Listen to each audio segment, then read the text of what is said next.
Meus amados em Cristo, eu, pastor Moacir Santos, os saúdo com a paz do Senhor.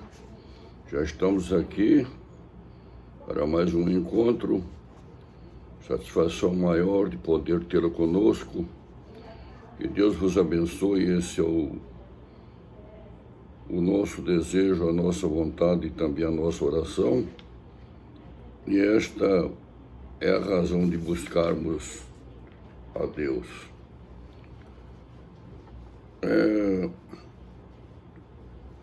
Deus, amado em Cristo, os meus amados em Cristo, como eu sempre tenho dito,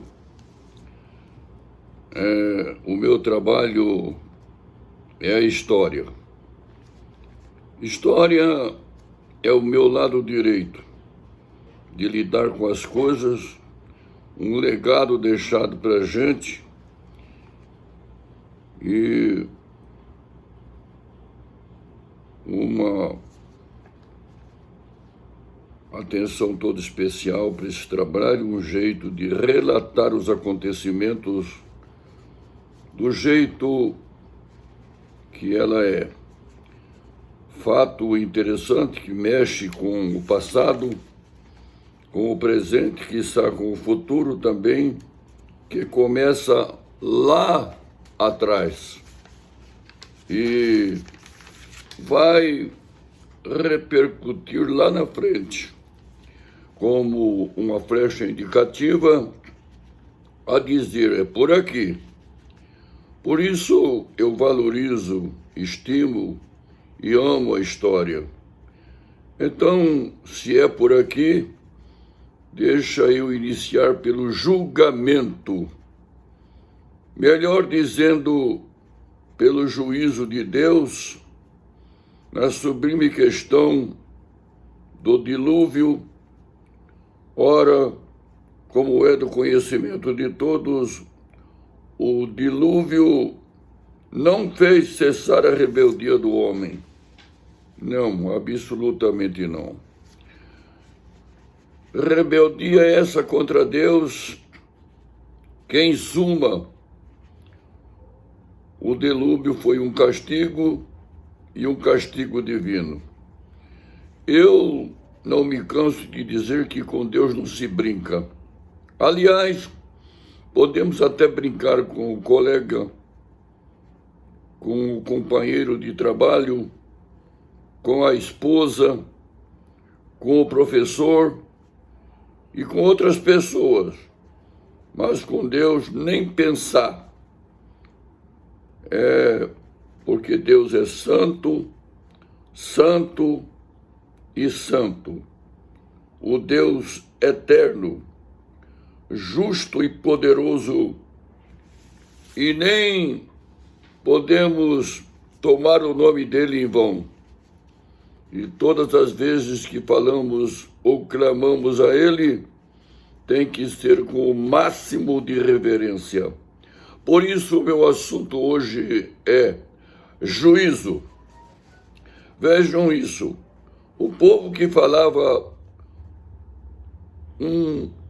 uma só língua, um único idioma, traçou um plano mau e tolo. Construir uma cidade com uma torre chamada Babel, ou seja, Torre de Babel. O que significa dizer Babilônia? Essa torre parece ter sido um esforço para os homens se exaltarem acima do poder de Deus, tal como Satanás quisera fazer, como diz o livro de Lucas, capítulo 10, verso 18. E Isaías também, capítulo 14, versos 12 e 14. Deus, porém, julgou aquele povo, confundiu a língua comum que eles tinham, espalhou-os na face da terra, de sorte que cada grupo humano, por sua própria língua, dessa maneira foi frustrada. Frustrada a capacidade deles se rebelarem em massa. Ora, a condição de rebeldia da humanidade, descrita em Gênesis capítulo 11, é um exemplo de padrão ensinado em Romanos capítulo 1, versos 19 e 29. Responde dizendo que se pode saber de Deus por meio das coisas que ele criou. Ora, em primeiro lugar, as pessoas rejeitam a verdade a respeito de Deus. E em seguida, descem 5 graus nessa rejeição da verdade, e o pior acontece.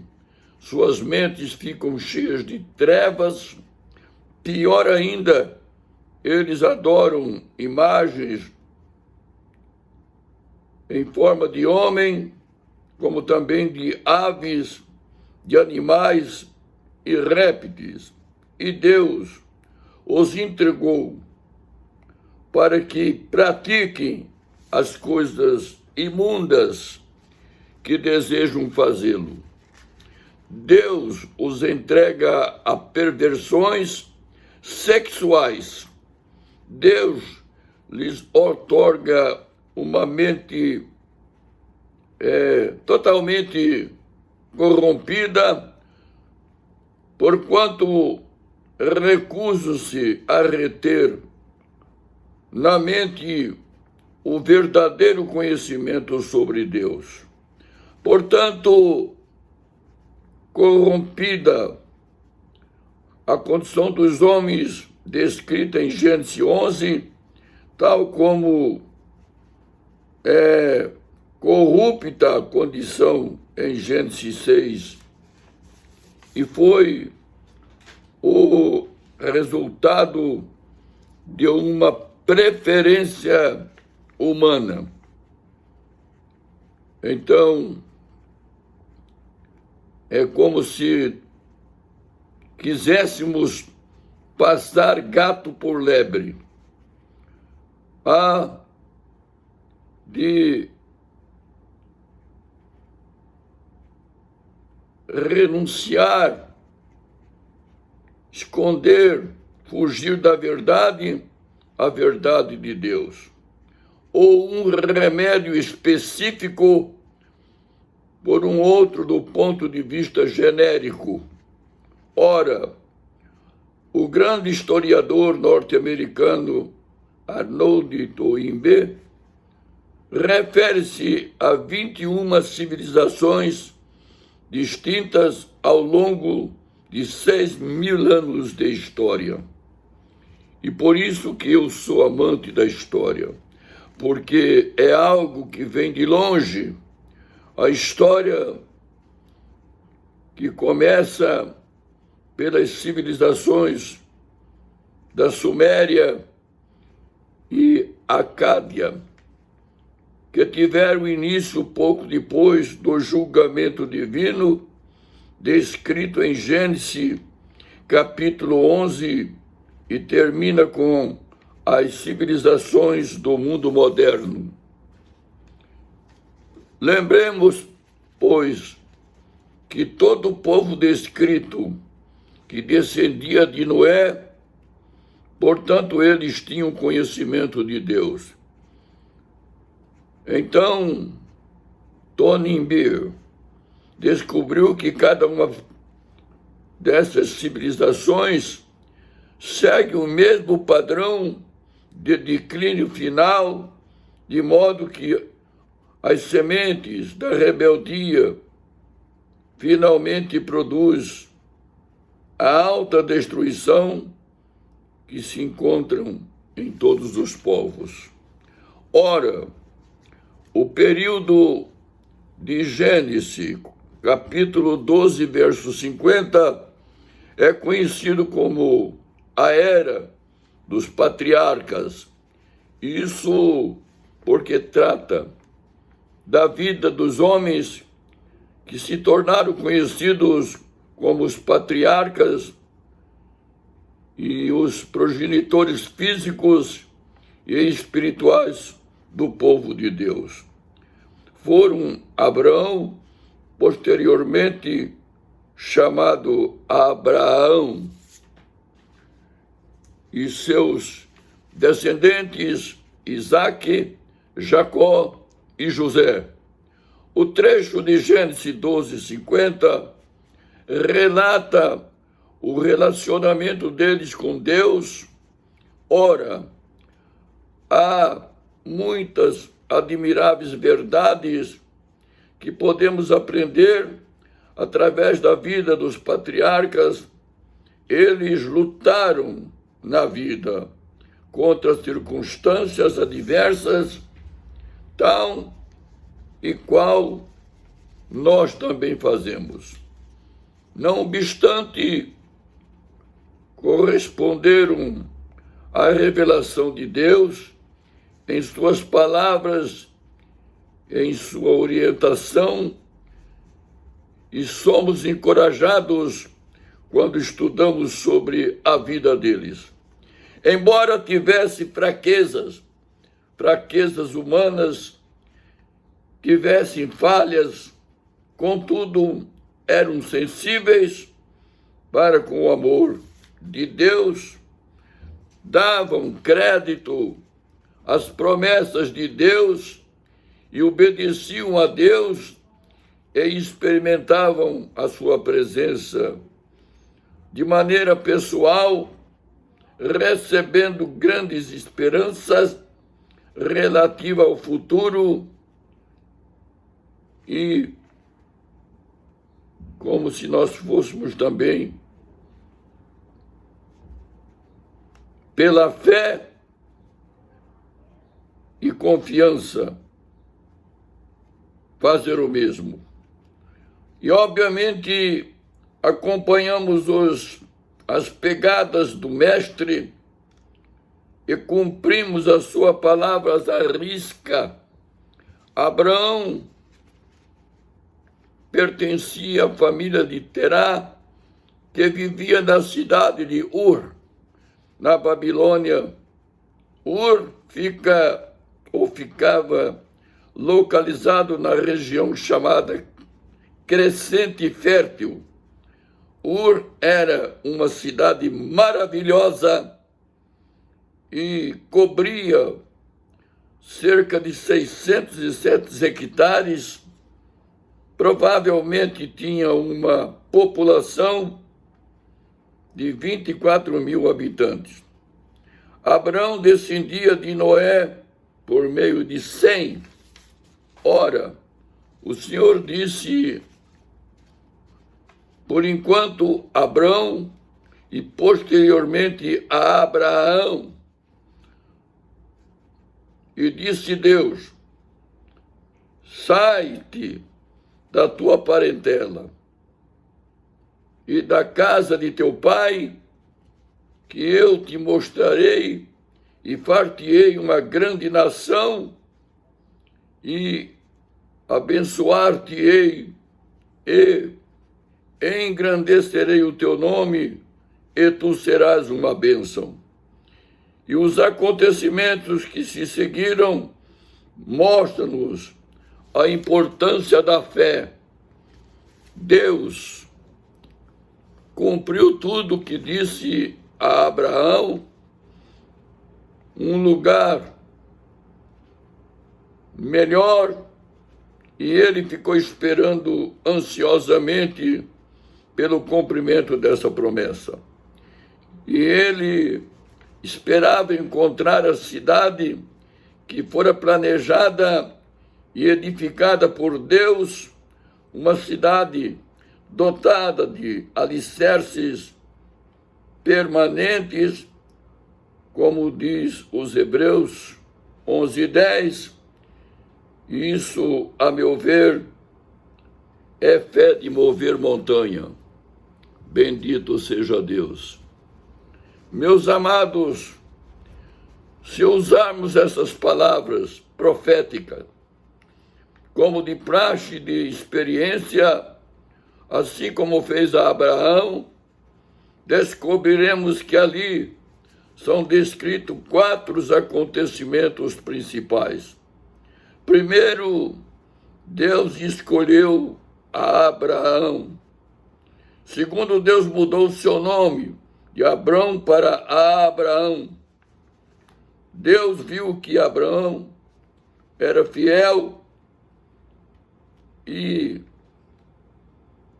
o outro sentido, o quarto, Deus estabeleceu uma aliança com Abraão.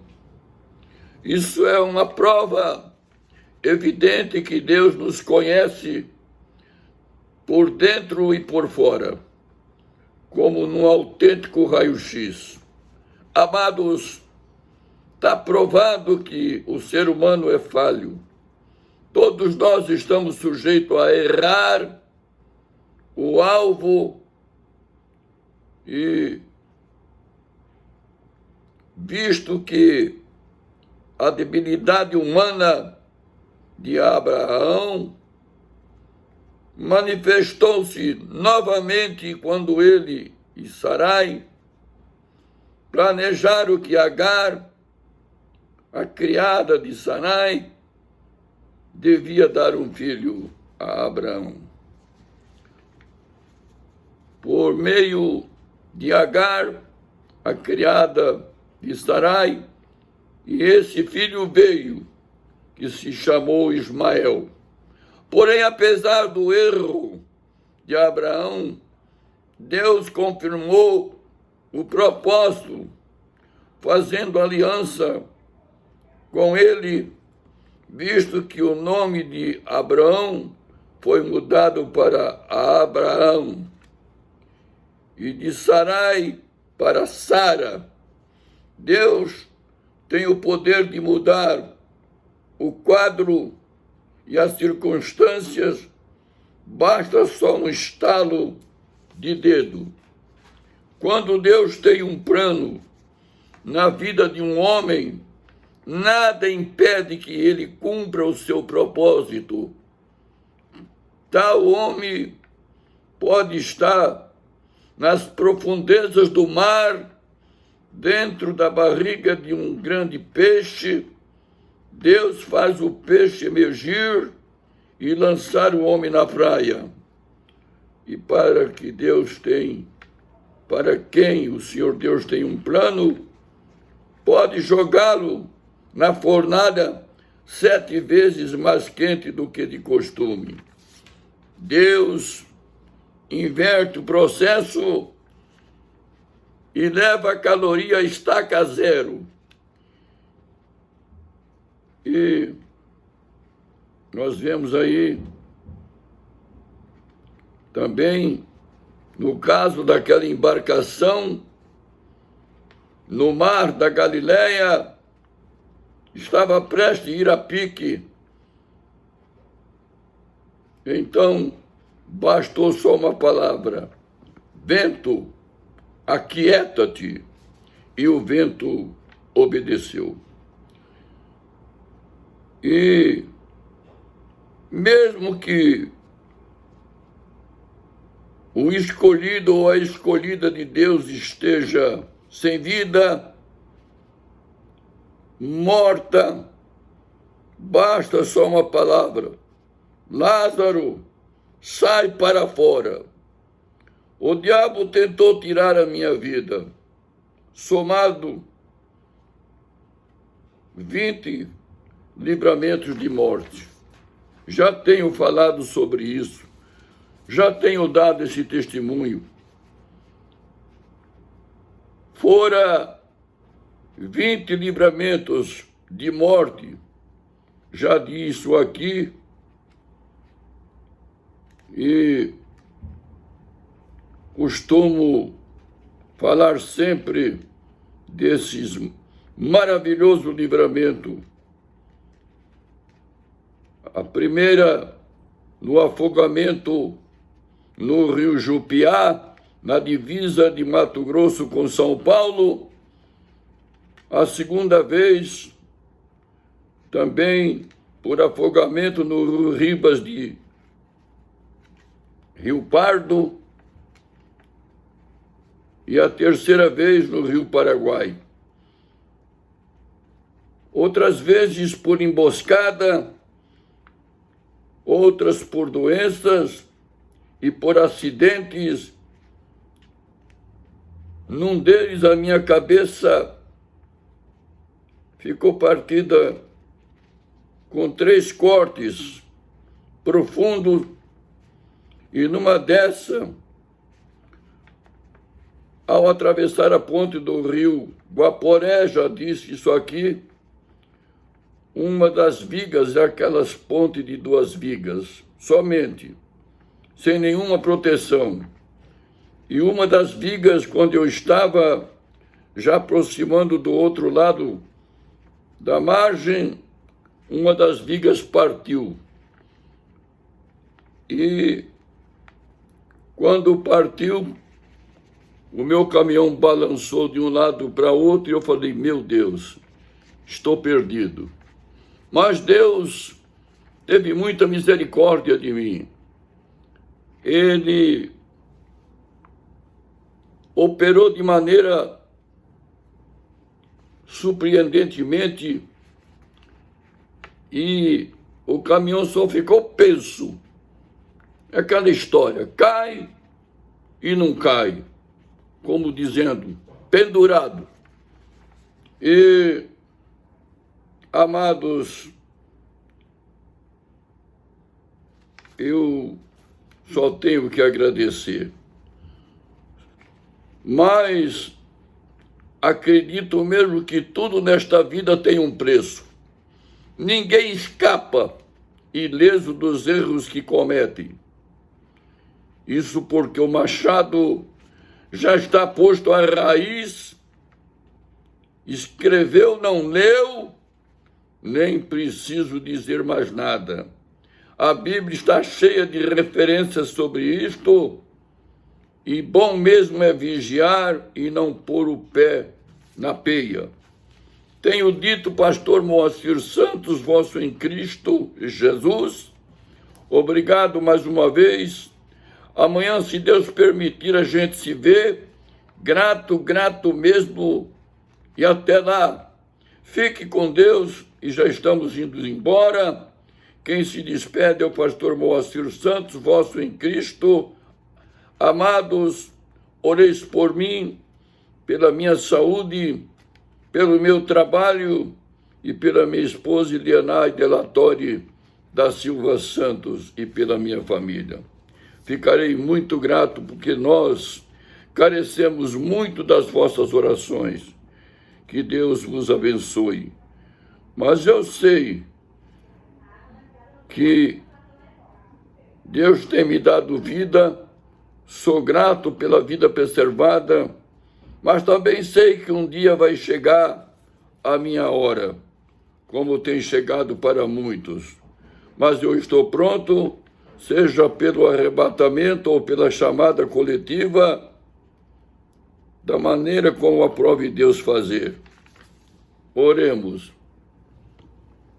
Amantíssimo e soberano Deus e Pai de nosso Senhor e Salvador Jesus Cristo, uma vez mais me coloco na vossa presença, manifesto a minha gratidão, o meu reconhecimento, o meu muito obrigado, como já tenho dito aqui, pela vida preservada, pela dádiva da vida, pelo fôlego de vida e pelos anos de vida que o Senhor tem me concedido, por tua infinita bondade, graça e misericórdia. Senhor, muito obrigado por tudo que tu fizeste, por mim está fazendo e ainda fará. Senhor, abençoa o Brasil, a nação brasileira, as autoridades constituídas. Abençoa, Senhor, Jerusalém e a nação de Israel, e abençoa o teu povo. É o que eu te peço, suplico, agradeço e espero, em o nome, meu Deus, e para a glória de Jesus Cristo, teu Filho querido e amado Pai, aquele que vive e reina para todos sempre, sempre, sempre e eternamente. Amém, amém e amém.